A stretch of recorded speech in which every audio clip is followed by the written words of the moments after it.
Hello everyone. आज की class में हम स्टार्ट करने जा रहे हैं चैप्टर नंबर 10 की असाइनमेंट सीरीज का एक नया असाइनमेंट जो कि बेस्ड है सरफेस टेंशन के ऊपर। तो इस असाइनमेंट में हमारा जो पहला क्वेश्चन है वो है a U shaped wire is dipped in a soap solution and removed the thin soap film formed between the wire and a light slider supports a weight of 1.5 into 10 की power -2 newton which includes the small weight of the slider. The length of slider is 30 centimeter. What is the surface tension of the film? यानी कि हमारे पास एक U shape की wire है जैसे कि आपको फिगर में दिखाई दे रही होगी। ठीक है, इस वायर को हमने क्या किया, एक सोप सोल्यूशन में डिप किया और उसके बाद उसको रिमूव किया तो इसके ऊपर एक थिन सोप की फिल्म बन गई। ठीक है, इस वायर और स्लाइडर के बीच में। अब ये जो हमारे पास स्लाइडर है ये एक छोटे से वेट जिसका वेट है आपके पास W उसको सपोर्ट कर रहा है और ये वेट जो W है ये हमारे पास गिवन है। ठीक है, और लेंथ ऑफ स्लाइडर भी हमारे पास गिवन है दैट इज 30 सेंटीमीटर। तो हमें यहाँ पे सरफेस टेंशन निकालना है कि इस फिल्म का सरफेस टेंशन कितना होगा। तो जो भी गिवन डेटा है पहले हम उसको लिख लेते हैं। तो गिवन है हमारे पास वेट सपोर्टेड बाय स्लाइडर, यानी कि ये जो वेट सपोर्टेड है स्लाइडर पे ये हमारे पास गिवन है 1.5 इंटू 10 की power -2 Newton. Length of slider हमारे पास गिवन है 30 सेंटीमीटर, इसको हम मीटर में चेंज करेंगे 0.30 मीटर। अब हम मान लेते हैं कि जो S है वो हमारा इस फिल्म का सरफेस टेंशन है। अब जैसा कि हमने पढ़ा था force due to surface tension क्या होती है, F is equal to S by L, sorry S multiplied by L। लेकिन सोप फिल्म के पास आप दो फ्री सरफेसेस होते हैं। सोप फिल्म के पास सरफेस कितने होते हैं, दो फ्री सरफेस। एक आगे आपको सामने की तरफ फ्री सरफेस दिख रहा होगा और एक इसके पीछे की तरफ फ्री सरफेस होता है। तो दो फ्री सरफेस होने की वजह से इसमें जो टोटल फोर्स आएगी वो आपकी कितनी हो जाएगी, दुगनी हो जाएगी, यानी कि twice of S multiplied by L। Twice of S into में लेंथ हमारे पास थी 0.30, तो हमारे पास फोर्स कितनी आ गई 0.60 टाइम्स ऑफ S।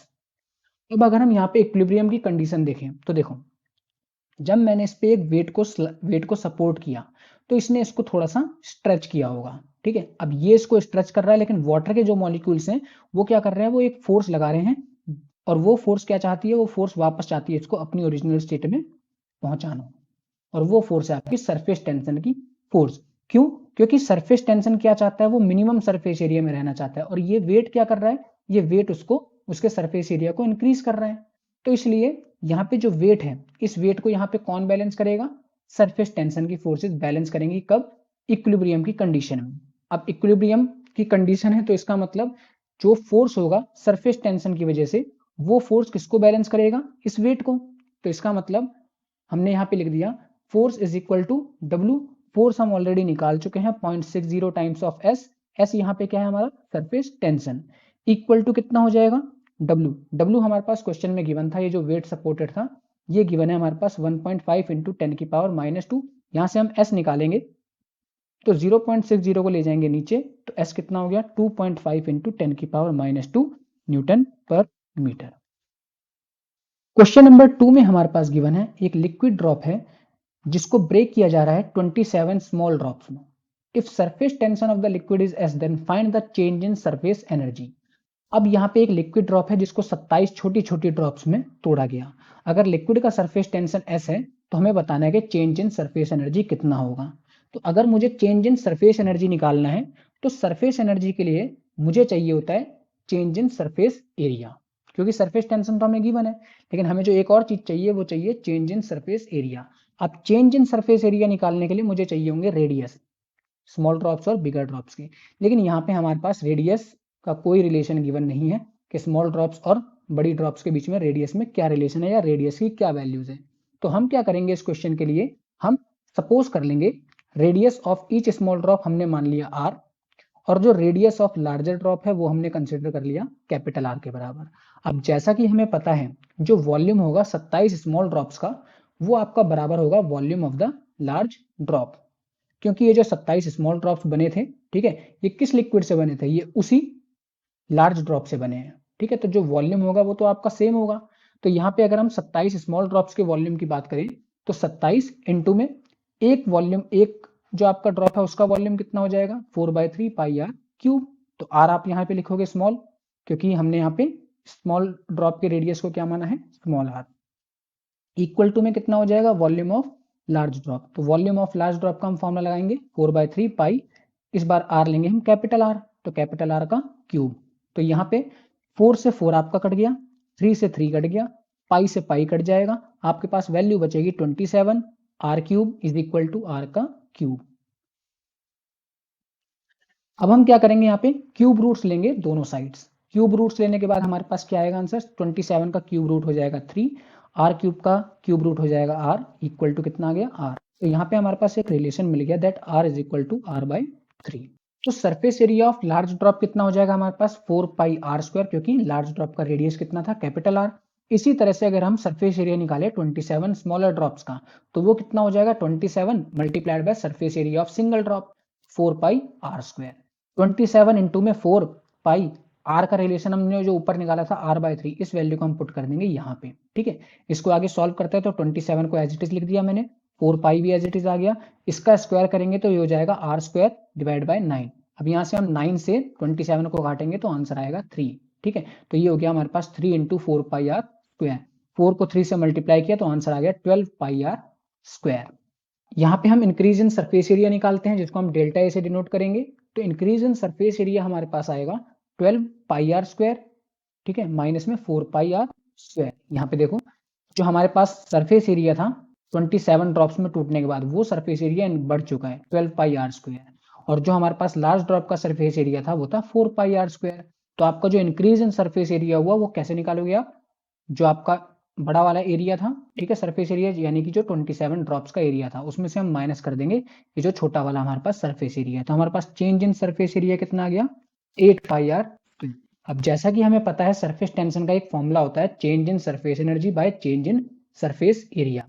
तो यहाँ पे हम S इक्वल टू क्या लिखेंगे, डेल्टा एस डेल्टा एस क्या रिप्रेजेंट कर रहा है, चेंज इन सरफेस एनर्जी, और डेल्टा ए क्या रिप्रेजेंट कर रहा है, चेंज इन सरफेस एरिया। तो यहाँ से हम डेल्टा एस निकालेंगे तो डेल्टा एस कितना आ जाएगा, S multiplied by delta A.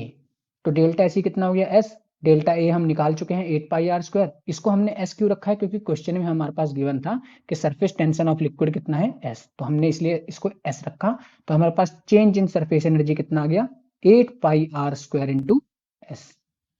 Question number 3 में हमारे पास गिवन है two soap bubbles of radii 6 centimetre and 8 centimetre coalesce to form a single bubble, find the radius of the new bubble form. अब यहाँ पे हमारे पास गिवन है कि हमारे पास दो सोप बबल्स हैं, जिनमें से एक का रेडियस है 6 सेंटीमीटर, दूसरे का रेडियस है 8 सेंटीमीटर।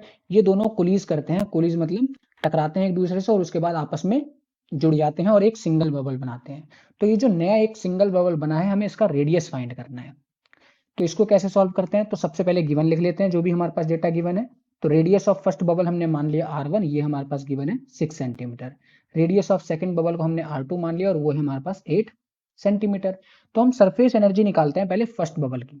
ठीक है, तो सरफेस एनर्जी हम निकालेंगे फर्स्ट बबल की, कैसे निकालेंगे, सरफेस एनर्जी का फॉर्मूला हमारे पास क्या होता है, surface tension multiplied by area. तो सरफेस टेंशन इंटू में 4 पाई R1 स्क्वायर। बट लेकिन हमें पता है सोप बबल के पास दो फ्री सरफेसेज होते हैं, तो यहाँ पे जो सरफेस एनर्जी हो जाएगी वो कितनी हो जाएगी, ट्वाइस हो जाएगी। तो हमारे पास वैल्यूज कितनी आ गई, ट्वाइस ऑफ जो हमने यहाँ पे सरफेस एनर्जी निकाली थी उसको हमने एज इट इज लिख दिया। तो टोटल सरफेस एनर्जी कितनी हो गई 8 पाई R1 square into S। Similarly अब इसी तरह से अगर हम सरफेस एनर्जी निकाले सेकंड बबल की, तो वो कितनी आएगी 2 मल्टीप्लाइड बाय S इंटू में 4 पाई R2 का स्क्वायर। तो यहाँ पे सरफेस एनर्जी सेकंड बबल की कितनी आ गई 8 पाई R2 का स्क्वायर इंटू S। अब जो नया बबल बना है उसकी रेडियस को हम मान लेते हैं R, ठीक है, कैपिटल R। तो सरफेस एनर्जी इसकी क्या हो जाएगी, सेम उसी फॉर्मूले से निकालेंगे, तो 2 into S into 4 pi R square. ये जो 2 हम हर बार एक्स्ट्रा मल्टीप्लाई कर रहे हैं, हम इसलिए मल्टीप्लाई कर रहे हैं क्योंकि हमारे पास जो भी सोप बबल होते हैं, सोप बबल के अंदर आपकी दो फिल्म्स होती हैं, ठीक है, इसलिए हम यहाँ पे 2 से मल्टीप्लाई कर देते हैं टोटल सरफेस एनर्जी को कैलकुलेट करने के लिए। तो surface energy of new bubble हमारे पास कितना आ गया 8 pi R square into S. अब हम यहाँ पे कंजर्वेशन ऑफ एनर्जी का प्रिंसिपल लगा के इसको सॉल्व करेंगे। तो हमें पता है surface energy of new bubble किसके बराबर होगी, जो भी हमारे पास सरफेस एनर्जी थी पहले बबल की plus surface energy of second bubble की। यहाँ पे हमने सारी वैल्यूज पुट करी, ये हो गया हमारे पास 8 pi R square into S, ये हमने निकाला था 8 पाई R1 स्क्वायर इंटू एस, और ये हमने निकाला था 8 पाई R2 स्क्वायर इंटू एस। यहां से हम क्या करेंगे, 8 पाई को कॉमन निकाल लेंगे, एस को भी कॉमन निकाल लिया तो अंदर क्या बचा, R1 स्क्वायर प्लस में R2 स्क्वायर। 8 पाई और 8 पाई आपस में कट जाएगा, एस से एस भी कट जाएगा, तो हमारे पास जो वैल्यू बचेगी वो बचेगी R square is equal to R1 का स्क्वायर प्लस में R2 का स्क्वायर। तो कैपिटल R स्क्वायर हमारे पास कितना आ गया, 6 का स्क्वायर प्लस में 8 का स्क्वायर, क्योंकि R1 हमारे पास 6 गिवन था और R2 हमारे पास 8 गिवन था। 6 का स्क्वायर हो गया 36 प्लस में 8 का स्क्वायर हो गया 64, दोनों को ऐड किया तो हो गया हमारे पास 100। तो यहाँ पे ये आर स्क्वायर की वैल्यू आई है, हमें आर निकालना है, तो आर कितना आ जाएगा, 10 सेंटीमीटर। तो ये हमारा रेडियस आ गया, जो भी नया बबल आपका बना है दोनों बबल्स के कुलीज होने के बाद। क्वेश्चन नंबर 4 में हमारे पास गिवन है एक कैपिलरी है, ठीक है, जिसका रेडियस गिवन है 0.05 सेंटीमीटर। इसको हमने इमर्स कर दिया वाटर में, तो हमें फाइंड करना है the value of rise of water in capillary if value of the surface tension is 0.073 newton per metre and angle of contact is 0 degree. तो बहुत ही सिंपल क्वेश्चन है, सीधा सीधा हम एसेंट फॉर्मूला को यूज करेंगे और इसकी वैल्यूज को निकालेंगे। तो सॉल्व करने के लिए सबसे पहले आप लिखोगे given data, radius of capillary हमारे पास गिवन है दैट इज आर, ये सेंटीमीटर में गिवन है, आप इसको मीटर में चेंज करोगे। सरफेस टेंशन हमारे पास गिवन है 0.073 न्यूटन पर मीटर और एंगल ऑफ कांटेक्ट हमारे पास गिवन है 0 डिग्री। तो एसेंट फॉर्मूला हमारे पास क्या होता है, H is equal to 2s cos theta by R rho g, जहां पे आर क्या है, रेडियस ऑफ कैपिलरी ट्यूब। तो इसकी वैल्यूज हम पुट करते हैं, तो ये हो गया हमारे पास 2 एज इट इज। एस हमारे पास गिवन था 0.073 इंटू में कॉस थीटा की वैल्यू हमारे पास 0 डिग्री, तो 0 डिग्री हमने पुट किया, और आर हमारे पास गिवन है 5 इंटू 10 की पावर -4, डेंसिटी हमारे पास वाटर की गिवन है 10 की पावर 3 और जी की वैल्यू हमारे पास 9.8। तो यहाँ पे एच हमारे पास कितना आ गया, 0.146 मल्टीप्लाइड बाई 1 डिवाइडेड बाई, ये जो 0.146 है ये आपका आएगा 2 और 0.073 को मल्टीप्लाई करके। cos 0 की वैल्यू हमें पता है 1 होती है, तो हमने 1 को एज इट इज रखा, डिवाइडेड बाय 5 इंटू 9.8 को सॉल्व किया तो 49 आया, और 10 की पावर -4 और 10 की पावर 3 को सॉल्व करेंगे तो 10 की पावर -1 आएगा। तो 0.146 इंटू 1 हो गया हमारे पास 0.1461, और 49 को हमने मल्टीप्लाई किया 10 की पावर -1 से, तो ये हो गया 4.9। इसको हम सॉल्व करते हैं तो हमारे पास जो आंसर आएगा 0.02979 मीटर में। अब इसको आपको सेंटीमीटर में चेंज करना है, ठीक है, तो सेंटीमीटर में चेंज करने के लिए आप क्या कर दोगे, इसको 100 से मल्टीप्लाई कर दो, तो हमारे पास आंसर कितना आ जाएगा, 2.98 सेंटीमीटर। क्वेश्चन नंबर 5 में हमारे पास गिवन है in a glass capillary tube water rises up to a height of 10 centimetre while mercury falls down by 5 centimetre in the same capillary. यानी कि एक ग्लास की हमारे पास कैपिलरी ट्यूब है जिसमें वाटर राइज कर जाता है 10 सेंटीमीटर की हाइट तक, जबकि उसी सेम कैपिलरी ट्यूब में मर्करी फॉल कर जाता है बाय 5 सेंटीमीटर। अगर हमारे पास एंगल्स ऑफ कॉन्टेक्ट गिवन है, एंगल ऑफ कॉन्टेक्ट गिवन है मरकरी के लिए 60 डिग्री और वाटर और ग्लास के लिए गिवन है 0 डिग्री, तो हमें फाइंड करना है ratio of surface tension of mercury and water, ठीक है। तो यहाँ पे हम वैल्यूज फाइंड करते हैं, सरफेस टेंशन की कितनी आएगी, सरफेस टेंशन के रेशियो की। तो सबसे पहले हमारे पास वाटर के लिए जो जो गिवन है वो हम लिख लेते हैं। तो वाटर के लिए H1 है हमारे पास 10 सेंटीमीटर, इसको मीटर में चेंज कर लिया। थीटा 1 हमारे पास गिवन है 0 डिग्री, और डेंसिटी ऑफ वाटर कितनी होती है 10 की पावर 3 kg पर मीटर क्यूब। मरकरी के लिए अगर हम देखें तो मरकरी के लिए वैल्यू क्या होगी, H2 इक्वल टू 5 सेंटीमीटर, इसको हमने चेंज कर लिया मीटर में। थीटा 2 हमारे पास गिवन है 60 डिग्री, और डेंसिटी ऑफ मरकरी होती है हमारे पास 13.6 इंटू 10 की पावर 3 kg पर मीटर क्यूब। अब एसेंट फॉर्मूला को अगर हम यूज करें तो एसेंट फॉर्मूला हमारे पास होता है 2s cos theta by R rho g. यहां से हम सरफेस टेंशन की वैल्यू निकालेंगे, तो आर रो जी तो हमारा पहुंच जाएगा ऊपर, और s cos theta sorry 2 cos theta आ जाएगा हमारे पास नीचे। तो s हमारे पास कितना आ गया, H R rho G divide by 2 cos theta. तो अब हम अगर वाटर के सरफेस टेंशन की बात करें तो वाटर का सरफेस टेंशन हम निकालेंगे S1, ठीक है, वाटर के सरफेस टेंशन को मैंने नाम दे दिया S1, और जो भी वाटर की वैल्यूज थी वो सारी वैल्यूज रखेंगे, यानी कि 1 H1 R rho 1 into G divide by 2 cos theta 1। इसी तरह से हम सरफेस टेंशन ऑफ मरकरी निकालेंगे तो S2 रखेंगे उसका नाम, और उसको हम रखेंगे H2 R rho 2 into G divide by 2 cos theta 2। अब दोनों का रेशियो निकालना था तो आप इसको किससे डिवाइड कर दो, S1 से। तो S2 बाई S1 हमारे पास कितना आ जाएगा, H2 R rho 2 into G divide by 2 cos theta 2 divide by H1 into में R इंटू में rho 2 into G divide by 2 cos theta 1, ठीक है। यहाँ पे R से R आपका कट जाएगा, G से G कट जाएगा और 2 से 2 भी कैंसिल हो जाएगा। H2 बाय S1 हमारे पास कितना आया, H2 इंटू में रो2 और cos θ1 पहुंच जाएगा ऊपर, ठीक है। और ये जो H1 और रो2 है ये पहुंच जाएगा यहाँ पे। तो यहाँ पे क्या आ गया हमारे पास, H1 रो1, ये रो2 नहीं आएगा यहाँ पे, इसको आप करेक्ट कर लेना, ये रो1 आएगा। तो ये हमारे पास कितना हो गया, H1 रो1 इंटू कॉस θ2। सारी वैल्यूज को हम पुट करते हैं क्योंकि सारी वैल्यूज हमारे पास गिवन है। H2 था हमारे पास 0.05, रो2 था हमारे पास 13.6 इंटू में 10 की पावर 3, और θ1 था हमारे पास cos 0 डिग्री।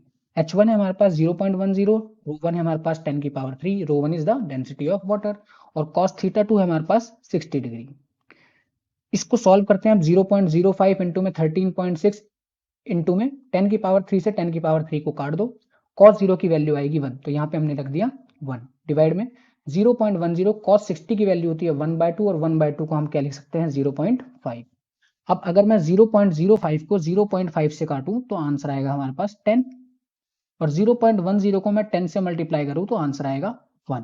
तो हमारे पास जो रेशियो आएगा वो कितना आएगा, 13.6 डिवाइड बाय 1। तो रेशियो कितना आ गया, 13.6 रेशियो 1।